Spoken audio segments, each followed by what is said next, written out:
one in a million. You're a gem, shine when the light grows dim. Sing 1, 2, 3, 4, 3, 2, 1. Cause no one can do it like we do it, like we do it, like we do it. Cause no one can do it like we do it, like we do it. All right, hello everybody and welcome to Fear of a Flat Planet, a behind the scenes look at the Canadian snowboard team. My name is Henry Jackson and joining me today is Mr. Sébastien Toutant, aka Seb Toutant. Seb, how are we doing and where are you? I'm good, thank you. How are you doing? Good, surviving the weird times. Yeah, I feel you. Right now I'm in Montreal. I'm home. I've been home for quite a while. I actually haven't really touched my board in a long time, so getting excited to go strap in somewhere. What's a long time then? What's a long time for you to be off your board? I've been off my board for like 7 months now. It's 7 crazy. months? I mean, yeah, 7 months. Yeah, that's the longest I haven't touched I didn't touch snow since last March. So it's been a long time. I mean, we got a center here, maximize an hour away from my house. So I did got a chance to strap in and then hit airbag into it's like a dry slope type of jump. It's definitely not like riding snow. So so I'm super excited to ride. And I mean, since I'm 13, since I started snowboarding, I don't think I remember the last time I stopped riding for that long. I think the longest, it's normally like 2 months in the summer just to take a breathe and just switch your mind to other sports and then you get ready for the next season. But 7 months is quite a bit. Yeah, was that COVID related or injury related? What was the reason? Was it just time for a break? It's just COVID relating. I mean, I did get injured last winter, so I had to stop for a month or so during the season last year. But then I got back to my board and then I went to Switzerland up there and then I was with O'Neill. We're doing like a shooting in March.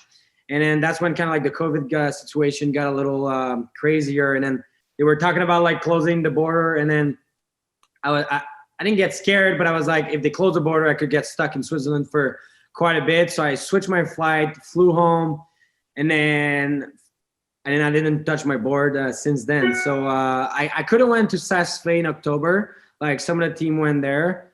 But it's just like there was some situation that could happen that I just didn't want to be there if that happened. So I decided to stay home. And I'm doing some workout here in distance with one of my trainers in Vancouver. And then I train at Max Place sometimes here and there. So I don't know. I guess it's kind of good. I've been around for quite a bit now, so maybe taking a longer break, maybe that's going to get me more excited to ride. But I'm definitely super excited to ride again because I feel like it's been way too long. Did you get those feels watching all the other guys in Saas-Fee sending it? Were you kind of like, whoa, what did I do? Yeah, to be honest, it's like most of the time I watch snowboarding like every day and I get super excited. And then I was definitely watching the boys sending it over there, but it almost like got me mad, you know. I was like, oh man, I need a snowboard like so bad. So I was looking at the tricks and everything, but it's the first time that I feel like I was locked home, you know. But yeah, it made me think about like different stuff. This season is going to be different than what I would expect, you know, to do. I was expecting a lot of contests for me because the Olympics are coming up. So this season is super important with the qualifying and all that stuff. And, you know, if you're from Canada or US and other countries that there's a lot of good snowboarders, it's really hard to make the team. So it's a battle, you know, to kind of qualify on the team since it's only 4 riders that are going to be able to represent the country the next Olympics. So it is super important. I want to get prepared. I want to make sure I'm ready for all the contests that's coming up. But I don't have any contests in my schedule until January. So it kind of gives me that open spots of free riding and getting ready for those contests, but it gave me that room to like maybe work on projects or stuff that I would normally not have time to do at the start of the season. So now you mentioned 2 things there, Seb, throughout what we've been talking about so far. Now you mentioned that you said you're getting on a bit, like you've been around, you know, since you started snowboarding at 13. I just wanted to ask a little bit, and then you did mention a bunch of times training, like how much do you see snowboarding for yourself has changed, and how much more has training and, you know, let's say nutrition and even, you know, psychological aspects of the sport? How much has it changed for you, and how much do you think it's changed in the sport over the years? Because it feels nowadays like, well, you know, back in the day when I was young snowboarding, it was very much like a couple of beers, send it, whatever. And nowadays, like, you guys are sort of highly tuned athletic machines, it seems like.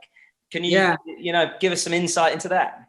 Yeah, for sure. I think like it's like any sports, you know, like sports evolve, sports change, and that's why we like sports, you know. Like if you would do the same thing over and over every day, it'd be kind of boring, and it feels like you don't accomplish new things, new goals every year. So I'm stoked to be part of a sport that's evolving like so much through the year. And I've been around since a long time. Like I started competing at 13. Now I'm 27. I'm turning 28 next week. So congrats. Thanks. So it's just like, I feel like I'm one of the oldest, but I have still some years in front of me. But looking at other riders that I was competing with them, and now they don't compete anymore, like definitely like the sports change. The feature are bigger, the tricks are bigger, the risk factor is bigger. So I think like people realize how much you need to do nowadays, you know, to do well in contests, and what the tricks you need to do nowadays to win those contests. The risk is super high. Not saying the risk was low back in the days, but no, it's definitely different. It's definitely different. It's different, you know. And I see it, and looking back, you know, like I grew up watching the older generation, you know, before me. And I remember, you know, back in the days was like 900, and 1080s were kind of coming around. That's when I started competing. Like 1080s were kind of like in the mix. And then we got 1260s, and then it just kept moving up. And then nowadays we do triple cork, quadruple cork, you know, it's to the roof. So definitely like looking back, and then you see like the parties, and then the fun, the lifestyle, it's still there. And I think like I'm part of the generation that I see it. I grew up in it, but in a different ways. I had more tools or more stuff to help me like grow up faster maybe in the snowboard industry. Yeah. But definitely it's in my roots, and I understand what's snowboarding, what's filming, what's competing, what's different. And it's important to celebrate. It's important to showcase snowboarding to what it is, and not what people want snowboarding to be. And that's something super important, and that's important for me. But something that really changed over time, it's really like, to be able to do the tricks we do nowadays, you need to be in shape. You need to make sure your body is in shape for sure, but you got the pop, you got the power. You need more strength and maybe more energy, you know, to practice those tricks or to do them over and over and over. Nowadays, I feel like definitely if you're don't train and you don't eat good food, I'm not saying you cannot be a good snowboarder, but over time, if you want to stay in it for a long time, at some way, you're going to have to train, you're going to have to stretch, you're going to have to eat good food, because it's going to catch up, because it's hard to have a long career in snowboarding, because it is a hard sport for the body. Well, I was going to say, I mean, I witnessed maybe one of the gnarliest crashes I ever seen was you at Aaron Style a few years ago when you overshot the jump. And you know, if that had happened to someone like me, I would have shattered into 1,000 pieces. But, you know, I mean, that was one of the gnarliest things I ever saw. But obviously you quite conditioned at that point. You were looking quite strong, and somehow you managed to, well, not quite walk away, but you didn't die, let's say, and anyone else should have died, let's say. Yeah, I mean that crash, like I think even if you're fit or not, like once you fall from that high, it could go either way. I think there's a factor of luck in there that it could have been like way worse than what it is. But at the same time, like when you crash, I mean, it's a extreme sport, so there is high risk. There's high consequences of everything we do when you're strapped in, when you compete, or when you film, or whatever you do for snowboarding. But definitely, like if you're eating good food and then you're well prepared, there's better chance, you know, that you're gonna survive or go through a crash, you know, a better way than if you party all the time and then you don't take care of yourself. I think it's a balance. If you only train and you don't snowboard enough, I think you're missing something, because you need to be like talented, but you need to practice your sports. At the gym, you get strength, you build speed, pop, and all that. But you get good when you ride, you know, like you don't get good from going at the gym. And that's something that you need to understand. And so, you know, on the subject of careers and part of, you know, the training and the sports side of it, how long have you been part of Team Canada for? I've been part of the national team since a long time. I don't know exactly when I started, but I would say before my first Olympic was Sochi in 2014.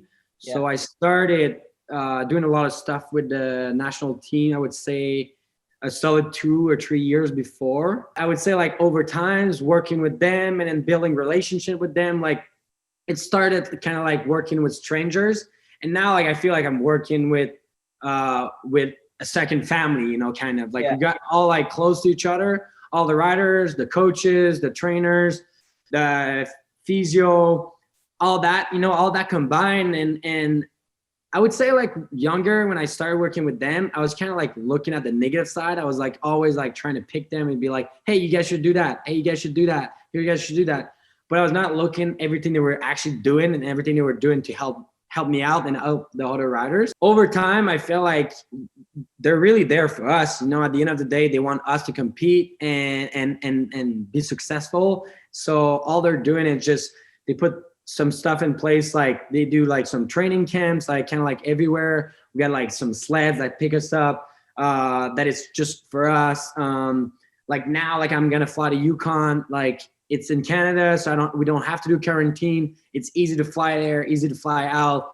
They're gonna build a full park for us, one jump, some rails. We're gonna have access to sled. So all that stuff, like over time, it's something that maybe other countries, they don't have access. So I think like for us, it's been a big game changer over time. And they chat to all of us at the same time, kind of have like a big picture of like what we want to do.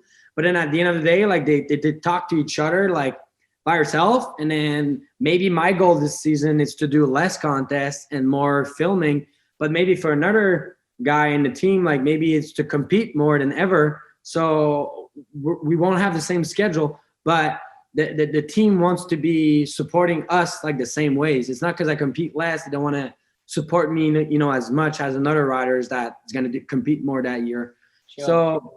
So it's nice. So I feel like now I could really see like the positive side. And like I said, like all the team, the riders, the people that work for the team and all that, they all like became like good friend. And when we talk to each other, like, it's not like, it doesn't feel like business, you know, like it feels like we're working together and they're there to support me and they're there to help.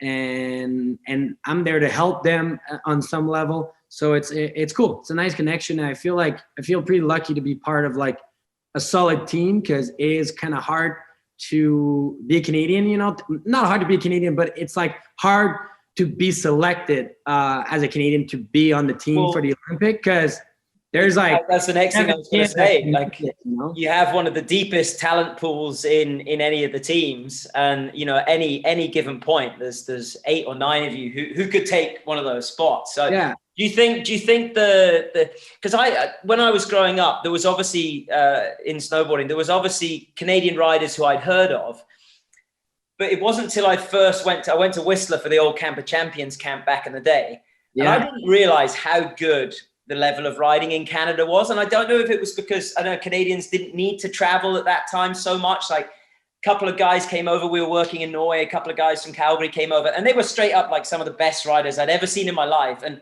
within the Canadian scene, they maybe had like a little shop sponsor. And I was like, what's up with all these Canadians? Yeah. And I went to Whistler and was like, oh my word. There was like so many riders who, if they were from, I don't know, Germany or France or anything, would be like world famous.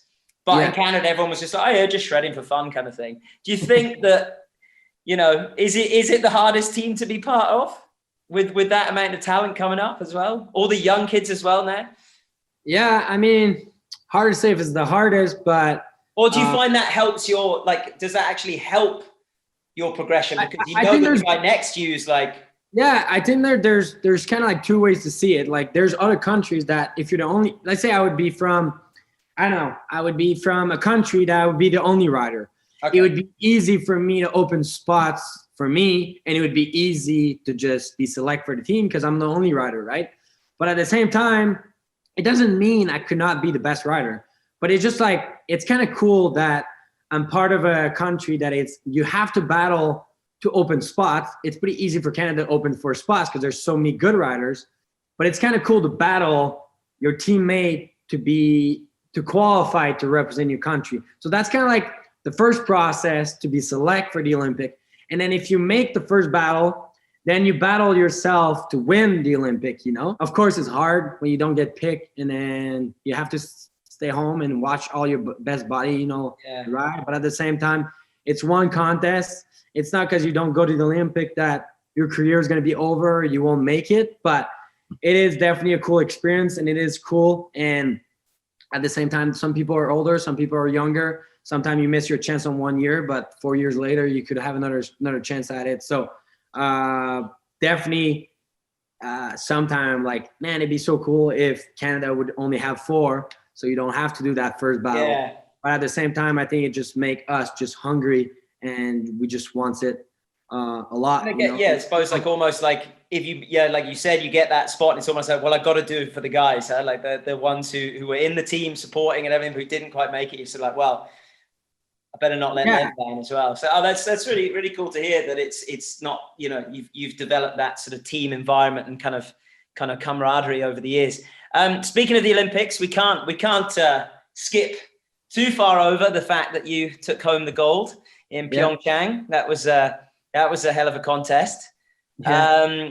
What did you take away from that apart from the gold? What was your overall experience like? Yeah, I mean, my experience was amazing. I mean, like coming from Sochi, like I think Sochi was like, my mindset was still like, I was trying to win. I was trying to do the best I can. And Sochi was only slopestyle. There was no big air.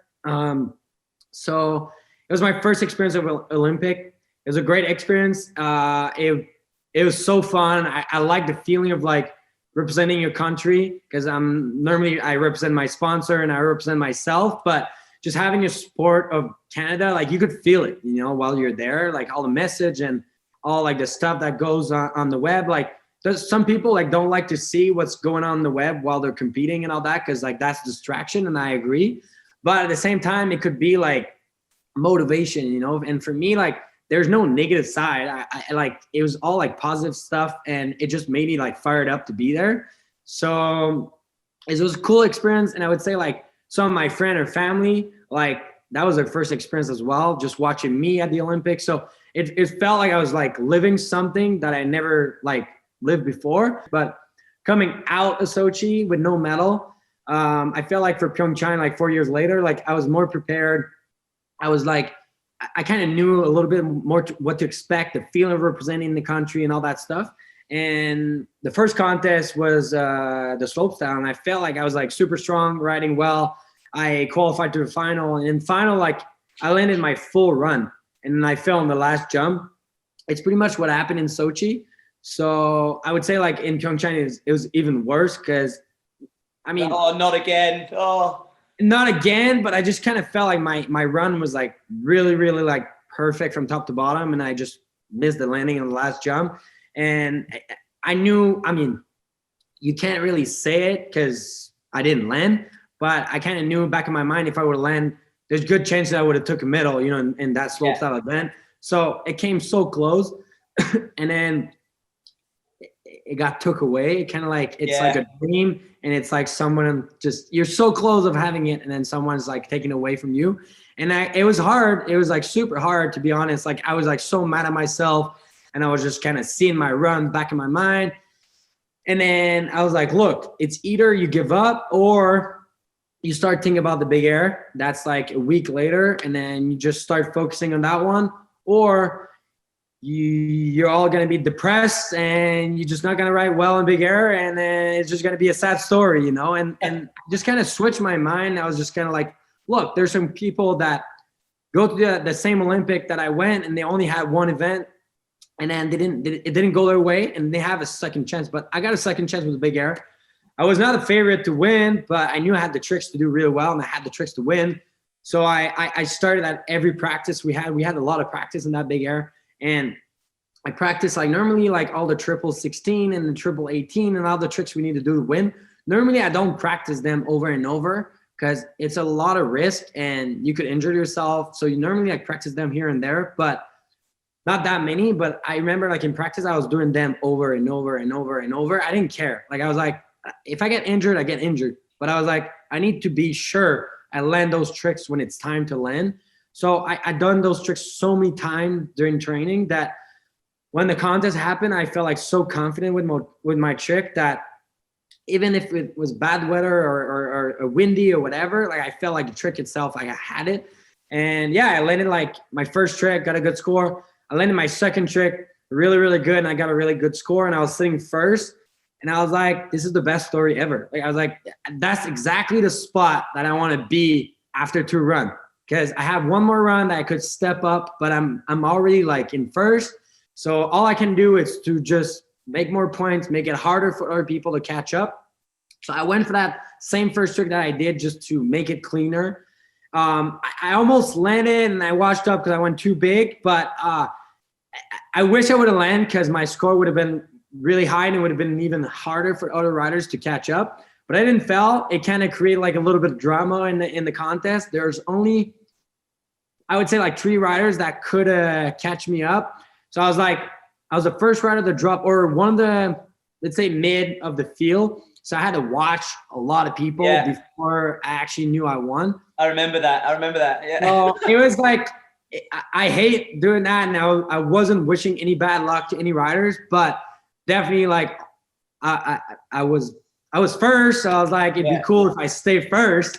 And it was such a big drama, and then everyone like rode and everyone, like, some people fell, some people like didn't land as clean as they wanted, and then I stayed in first. And so it came from like such a disappointment in slopestyle to like the best day ever, in Bay Air. So it's such a cool story. And for me, like for a guy like me that I started competing so young, like I got so many like second chance, third chance, fourth chance at every contest that I compete, every year. So I feel like pretty lucky that I got a chance to win or to do well at all the events I've been competing for so many years. But the Olympic itself, I only got 2 chances so far, and that was Sochi and that was Pyeongchang. And I felt like it was something that was kind of missing in my career. And to be able to walk away, all I was asking was a medal, and then to walk away with a gold medal was like a dream come true, and it was the best thing ever. Like, even just talking about it right now, just like I got goosebumps, It's just such a good moment. It's just remembering it. Yeah, it's rad. And it's like, for me, like, it just feels like, I'm a kid from just outside Montreal, and for Canada, but even for international people, like I started snowboarding because it was my passion, and it's still my passion. And to be like the young kid, that nobody knew, to Seb Toutant, a snowboarder that had been competing for many years, to filming video parts and doing project here and there, and to now become like an Olympic gold medalist is just felt like it was the right time, and I felt like it was my time. And it's sick, and it's kind of like a drug, when you think about it. Competing, like, people are like always asking me like, why are you competing? Why are you still competing? Like, what do you have to prove? But it's like, I don't have anything to prove, and that's a cool thing right now. It's like, I used to be the young kid that was kind of like coming out of the contest and nobody knew me, and when I was winning, they were like, whoa, who's that guy? And then that became Seb Toutant, like a guy who was known as winning contests and filming videos and all that. So there was kind of like putting pressure on myself to like, hey, can you do it again? Can you do it again? But now I feel like I want to do well. I still want to compete, learn new tricks. And it got to a point that it's like, it's kind of like a mind game. Like, if in my mind I don't want to compete anymore, I'll quit competing, but I won't quit snowboarding. It's like, I feel I have many years in front of me of like competing, but maybe I won't compete as much in the future. But trust me, like, I'll be filming project, I'll be filming backcountry, I'll be filming street, but my season's gonna change. But my goals is gonna be just set differently. It will be like just direct by more like filming or creative project, less than competing. But maybe competing is gonna change too. Maybe we're gonna have more like film contests or maybe like contests won't be like 3-run best one counts, like the way we compete nowadays has been the same for many, many years, and I love it.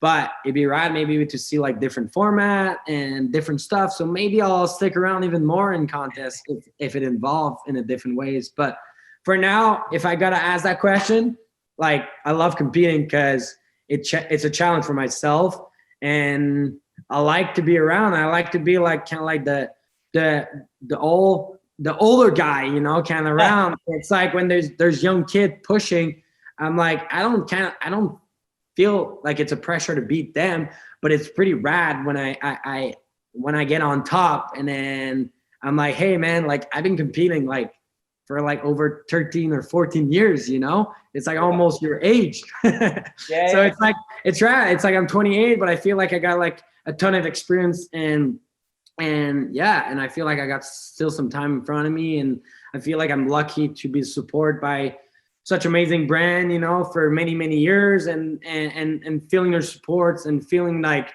they want me to accomplish like even more it's super excited. And nowadays with social media and all that, like it's super easy to promote yourself and do it yourself, and it's free. And having all the fans that's following me, it's like when I have like young kids that they're telling me like they started snowboarding because of me, or they did that, or they even like see me like as a idol, and then they started like playing like hockey or here and that. That's what really like pushing me to just keep going, because influencing people to do good stuff in life is something that you can't really do in every job, so that's something I'm really lucky to have with snowboarding, for sure. Well, I think, Seb, I don't think you could sum it up any better. I think that's probably a good point to wrap it up. Keep on influencing, and I hope there's many more years of Seb Touts to come. We'll keep following your Instagram for all the mad stuff you get up to as well, and look forward to getting you back on your board as soon as possible. Yeah, dude, I'm super excited to ride, and thanks for having me, and it's always nice to chat. Yeah, that's it. And just before we go, got to say a big thank you to Skull Candy for hooking us up. They're a big part of the Fear of the Flat Planet. Also, Canadian Snowboard Team. If anyone out there wants to support potential riders like Seb, the provincial and territorial snowboard associations are in need of some help, and indeed Team Canada. What you can do is you could go on to, I've got the website here, canadasnowboard.ca, and go on the donations tab. And any dollar donation over $20, you get a tax charity receipt, so you can donate to a Star of the Future. You can make sure you know exactly where your money's going, so you can choose to exactly which province or which territory it goes to. If you want to support your own territory, that's fine, or it can go to the big dogs, so like Seb, helping them out get to the next Olympics. So all of you out there, that'd be great if you could help. Seb, thank you for joining us, and have a great night.